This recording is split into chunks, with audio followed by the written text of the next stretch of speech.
मुद मंगलमय साधु समाजे धर्म प्रेमी सज्जनों माताओं एवं बहनों,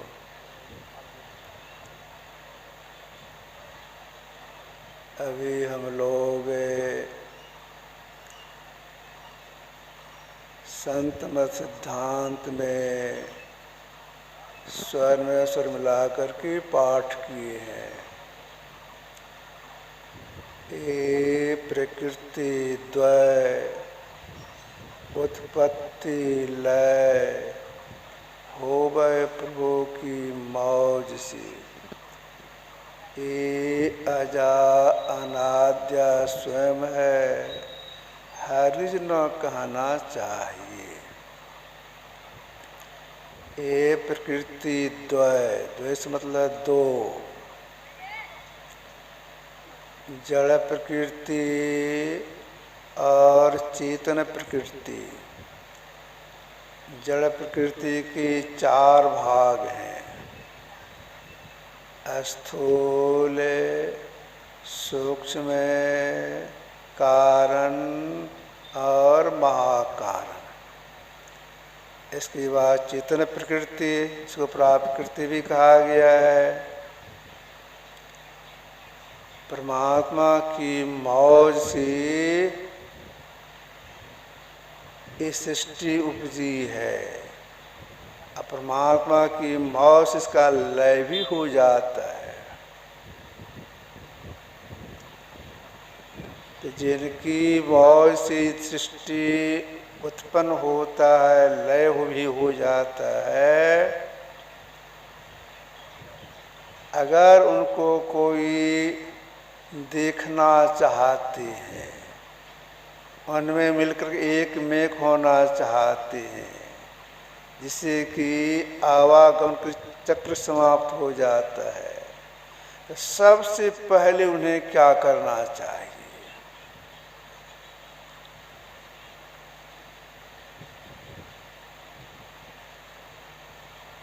अभी हम लोग वेद के मंत्र में सुने हैं, जिन्होंने सारी सृष्टि की है, अगर उनको कोई देखना चाहती हैं तो सबसे पहले उन्हें बुद्धि योग करना होगा। इसके बाद मानस योग और अग्नि योग। बुद्धि जो कहते हैं सत्संग को, तो वेद की आज्ञा हुई, हे मनुष्यों, अगर आप सृष्टिकर्ता को देखना चाहती हैं तो पहले बुद्धि योग अर्थात सत्संग कीजिए। क्यों कहा सत्संग कीजिए?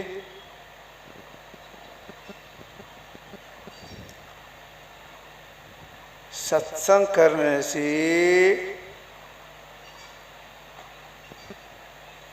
आसक्ति का नाश होता है।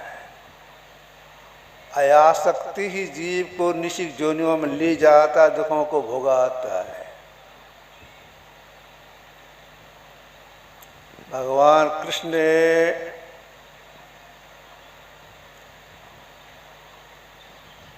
मन ही मन विचार किए, जिस काम के लिए मैं संसार में आया था वह काम पूरा हो गया, अब अपना लोक चला जाना चाहिए। यह बात इनके प्रिय भक्त उद्धव जी को मालूम हो गया। अब भगवान कृष्ण अपना लोक जाना चाहते हैं।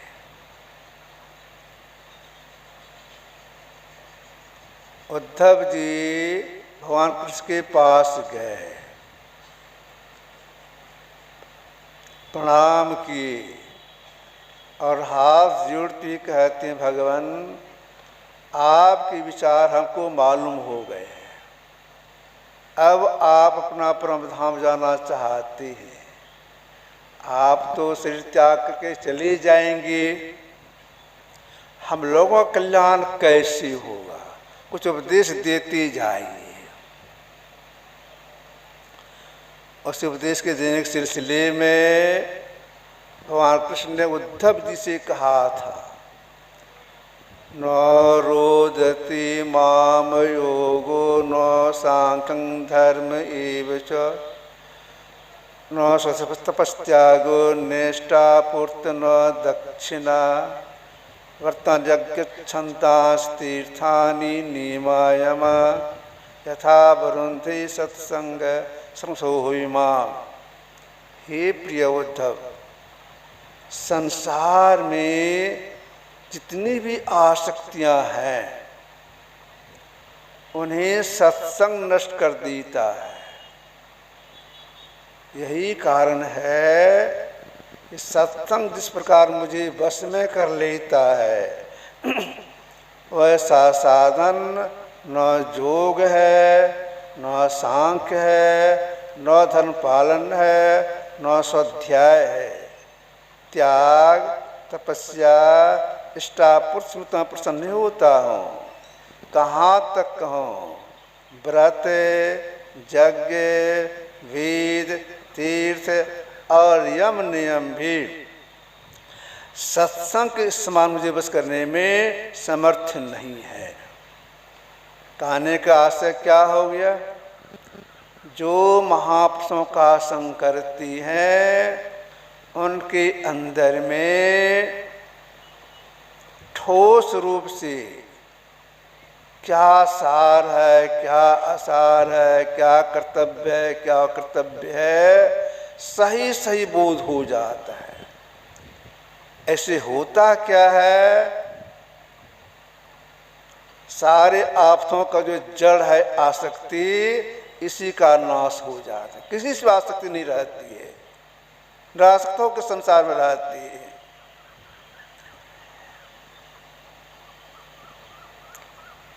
24 अवतार में एक अवतार हो गए भगवान कपिल। इनकी माँ का नाम था देवहूति।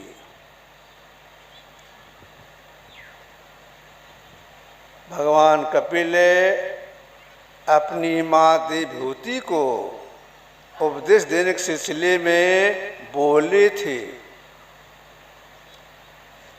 प्रसंगम जरंग पाशमात्मने कवियो विदु स एव संस्कृतो मोक्ष द्वारम पावृतम। हे माता, विवेकी जन का कहना है कि संग और आसक्ति जीव का अछेद बंधन है। अगर यही संग आसक्ति संत महापुरुष के प्रति हो जाए, उसका मोक्ष द्वार खुल जाए। मोक्ष द्वार खुल जाता है संत महापुरुष के संग करने से।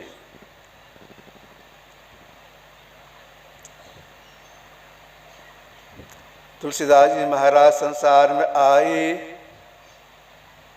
इन्होंने परमात्मा से प्रार्थना की है, जत्र कुत्रापि मम जन्म निज कर्म बस भ्रमत जग जोनि संकट अनेकम तत् भक्ति सज्जन समागम सदा भवतु मेरा विश्रामेकम। हे प्रभु, मैं अपने कर्मानुसार जहाँ जन्म लूँ, जिस जोनि मेरा जन्म हो जाए, आपसे मेरी प्रार्थना है, आप अपनी भक्ति और सत्संग मुझे दीजिए, सत्संग मुझे दीजिए। क्यों? इसीलिए कि जो सत्संग करती हैं, महापुरुष संग करती हैं, यही संस्कार भव को भंग करने का एक कारण बन जाता है। बिना पत्रिका में तुलसीदास जी महाराज लिखा है कि देहि सत्संग निज अंग श्री रंग भव भंग कारण शरण शोकहारी। हे प्रभु, यह सत्संग आपका निज अंग है, भाव को भंग करने का कारण है, मतलब भावार्थ को मिटाने का एक कारण बन गया सत्संग।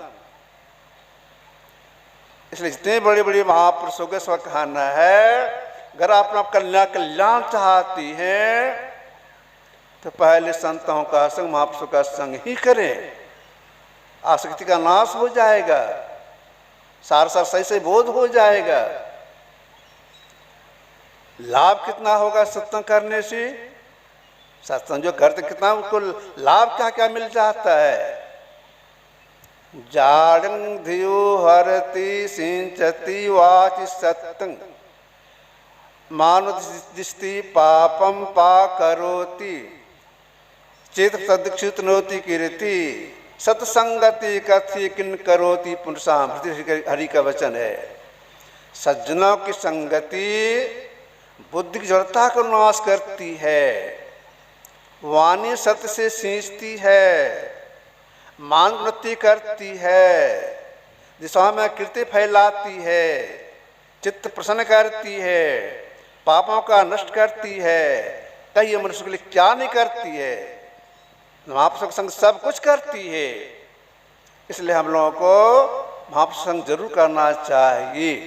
तो देखिए, जो सत्संग आ जाती है, कोई भी हो, अब संस्कार पड़ जाता, अब वो भवसागर पार करेंगे। एक कोट के महापुरुष हो गए संत सुंदरदास जी महाराज, जिन्होंने कहा है सो अन्यास तरह भव सागर, जो सत्संगति में चली आवे, जो कनिहार न भेद करे कछु, आय चढ़ित नाव चढ़ावे, ब्राह्मण क्षत्रिय वैश्य शूद्र मल्लेश चंडाल में पार लगावे, सुंदर वीर नहीं कछु लागत, या नरदे अभय पद पावे। सो अन्यास तरह भव सागर, जो सत्संगति में चली जावे। उदाहरण क्या दिया, जो कनिहार न भेद करे कछु, आय चढ़ित नाव चढ़ावे। नदी किनारे नाव लगी है, मल्ला वहाँ पर खड़े हैं, जो यात्री जाती हैं केवल इशारा करते आगे बढ़िए, आगे बढ़िए, नाव पर चढ़िए। यह नहीं पूछते किसी से आप कौन जात है, पढ़े लिखे हैं कि नहीं है, हम अमुक जाति के लोगों को पार करेंगे, पढ़े लिखों को पार करेंगे, मूर्ख को नहीं पार करेंगे, ऐसा नहीं बोलते हैं। जो जाति हैं, किसी भी जाति के हों, पढ़े होने पर कोई भी हो, केवल इशारा करते चलिए, आगे बढ़िए, आगे बढ़िए। नाव भर जाती है, नदी पार कर देती है। ठीक ऐसे ही जो सत्संग आ जाती हैं, वह संस्कार पड़ जाता है, अब वे सागर पार कर जाएंगे। किसी भी तरह सत्संग आ गए, अब सागर पार हो जाएंगे। तुलसीदास जी महाराज उच्चकोट के संत हुए, इन्होंने कहा है कि तुलसी कबनि जोगते, कि कहने की कला कितनी अच्छी है। किसी भी तरह तुलसी कबनि जोगते, सत्संगति जब हो, राम मिलन संशय नहीं, कहीं सुमति सबको। तुलसी कबनि जो किसी ने सत्संग आ गए, अब राम का मिलन होगा उस जीवात्मा का, तो कोई संशय नहीं। ऐसा क्यों कहा? इसलिए महापुरुषों के पास जो जाती हैं, उनकी जो नैसर्गिक आभा है, महापुरुषों की जो नैसर्गिक आभा, पवित्र आभा है, जाने वाले शरीर में प्रवेश कर जाता है। पवित्र आभा प्रवेश कर गई तो मामूली बात है। इससे लाभ क्या हो जाता है? सरदा तप निशि शशि अपहरई, संत दृष्टि में पातक टरई, टरी से मतलब नाश। सरस्वती के ताप को रात में चंद्रमा हर लेता है। संत के दर्शन से पाप का नाश हो जाता है। क्यों? उसके अंदर अच्छाई का संचार हो गया, पवित्र आभा घुस गई। जब पवित्र आभा घुसती है तो सही सही बोध होता है कि सारी सृष्टि परमात्मा ने की है, और मैं मिलने के लिए अंतर साधन क्या क्या करना होगा, इसकी खोज करते हैं और करने में लग जाते हैं। तो वेद की आज्ञा हुई है, पहले जानकारी के लिए, प्रेरणा के लिए सत्संग की सत्संग कीजिए, लेकिन परमात्मा मिलने के लिए, उसमें एक में होने के लिए मान रह जोग और अग्नि योग करना पड़ेगा, तब उनमें आप मिलकर एक में हो सकती हैं। अब आप कहेंगे मान रस योग क्या हो गया, अग्नि योग किसको कहेंगे? मानस जो कहा गया है, मानस जप और मानस ध्यान को। जप 3 तरह से बताया गया है, मौखिक, उपांशु और मानस। मानस जप सब जपों का राजा है। वेद की आज्ञा है मनुष्य पहले मानस जप कीजिए, मानस योग में मानस जप कीजिए। जो मानस जप ठीक से करती हैं, मतलब मन ही मन जप करती हैं, कोई भी मंत्र हो मन ही मन जप करती हैं, तो जपते जपते क्या होता है? अति पावन गुरु मंत्र मन ही मन जाप जपो। गुरु का दिया मंत्र अति पावन, पावन पवित्र है, उसमें अति विशेषण लग गया है। अति पावन गुरु मंत्र मन ही मन जाप जपो। तो जो पवित्र मंत्र को जपती हैं, तो जपते जपते जपने वाले हृदय शुद्धि होती है। हृदय शुद्धि के लिए कोई उपाय नहीं है। अगर कोई हृदय शुद्धि के लिए तीर्थ में जाए, व्रत त्योहार करे और कुछ करे, दान पुण्य करे, हृदय शुद्धि नहीं होती है। तीर्थ करे, व्रत पुण्य राखे, नए मनवा बस जाको। निफल धर्म ताहि तुम जानो, साँच खात्मा जाको। जैसे पान जल में राखो, भेद नहीं तही पानी। तस तुम ताहि पहचानो, भक्ति हैं जो प्राणी। नानक साहब का कहना है, जैसे पत्थर को आप पानी में डुबा दें, साल 2 साल 20 साल रख दे, छोड़ दें, इसके बाद उसको निकालेंगे, तोड़ेंगे, भीतर में सूखा। ठीक ऐसे ही तीर्थ करेंगे, व्रत करेंगे और कुछ करेंगे, हृदय शुद्धि नहीं होगी। हृदय शुद्धि के लिए अंतर साधन एक नाम का जप करना होगा। तो जो एक नाम का जप करते हैं, ठीक से जप करते हैं, तो हृदय शुद्धि होती है, तब जपा सिद्धि प्राप्त हो जाती है। हाँ, नाम जप करने में जब तल्लीनता के साथ जप किया जाता है, मनोपूर्वक जप किया जाता है, तब हृदय शुद्धि पूर्ण रूपेण होती है और अनुभूति भी होती है। तब हम कहेंगे तल्लीनता कितनी चाहिए मानस जप करने में? तो गीता संहिता में एक मंत्र आया है, मनो मध्य स्थितो मंत्रो, मंत्र मध्य स्थित मन है, मनोमत जमा जपा जप मनोमत समायोगो जप इत विधीयते। मतलब क्या हो गया?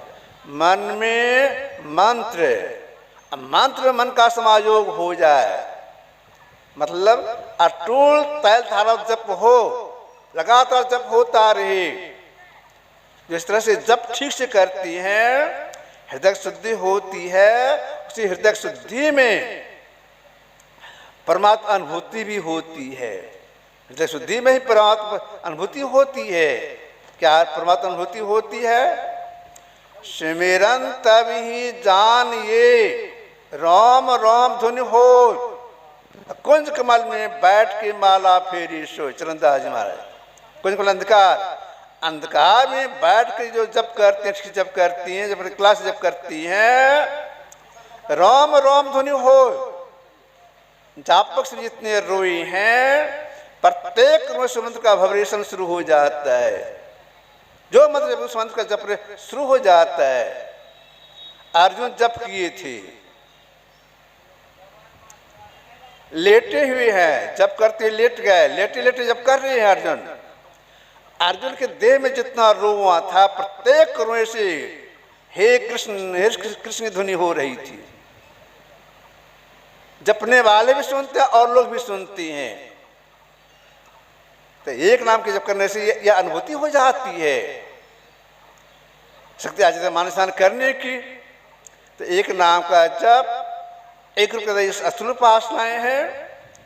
अगर इतने में लगे रह गए, सृष्टिकर्ता परमात्मा का दर्शन नहीं होगा, परम कल्याण भी नहीं होगा। इसलिए वेद की आज्ञा, हे मनुष्य अग्निजोग कीजिए। मानवजोग के बाद अग्निजोग कीजिए। कैसे कीजिए अग्निजोग? अग्निजोग कहते हैं किसे है? अग्निजोग कहती हैं दृश्ययोग और श्रोत योग को। तो मानवजोग के बाद दृश्ययोग और शब्द योग करना चाहिए। इसमें समय लगा जो करती हैं, अगर दृश्य सफलता मिल जाती है, दृश्य प्राप्त होती है, सब साधना सफलता प्राप्त होती है, आदि से प्राप्त हो जाती है, उसके ऊपर कल्याण खोज हो जाता है। इसकी जानकारी सत्संग से प्राप्त होता है, करने पर सत्संग से प्राप्त होता है। इसलिए सब सत्संग में आना चाहिए, सब सुनने से प्रयास करना चाहिए। 9:30 बज गए, ये आपकी समझ रखा। श्री सद्गुरु महाराज की जय।